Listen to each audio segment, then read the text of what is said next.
Alright, I'm back, and this is kind of a bonus video from the YouTube channel. So, I'm working on the LS swapped e34, and I figure I should probably just answer a question that I get all the time, which is, how am I running a BMW transmission behind a Chevy LS?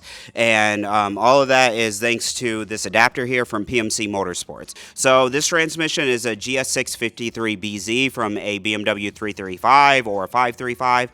Basically anything with a N54, if it had a manual, it had this transmission. But the one problem is, much to nobody's surprise, a transmission that was designed for the N54 does not fit directly onto the back of an LS. And so, like I said, there is an adapter plate that you can buy from the guys at PMC Motorsports.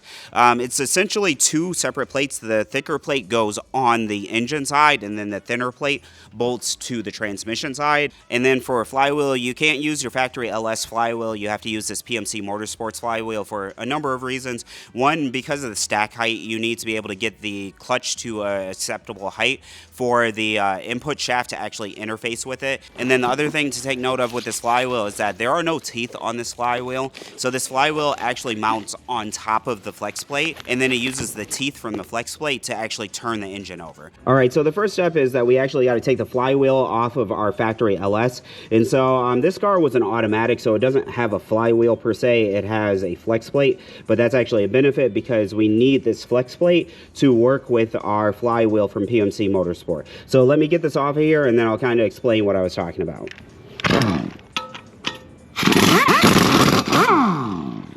Alright, so now that we got the bolts off of here, we actually don't need to take the flex plate out because this actually just mounts over the top of it. And so the reason for that is that this flywheel essentially just gives you the same mounting surface or the same flywheel pattern as a BMW e34. But if you'll notice, there are no teeth on this thing. There's no way to engage the starter on this. So you still need to keep this flex disc because it still has the teeth for the starter engagement.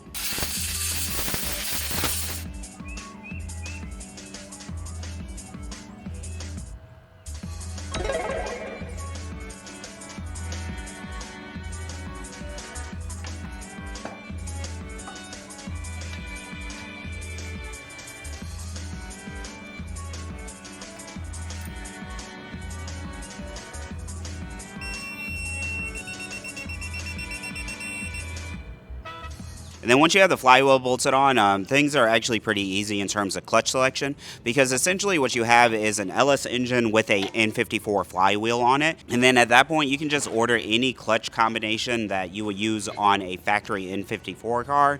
So you can just go to ECS or FCP Euro, type in a 135i or a 335i, and whatever clutch you want to choose from Spec or Clutch Masters or whoever, it'll be compatible with this entire setup. So yeah, like I said, pretty quick video. I just kind of wanted to answer some of the questions I have been having, and if you guys think of anything else, drop it in the comments and I will make a video about it.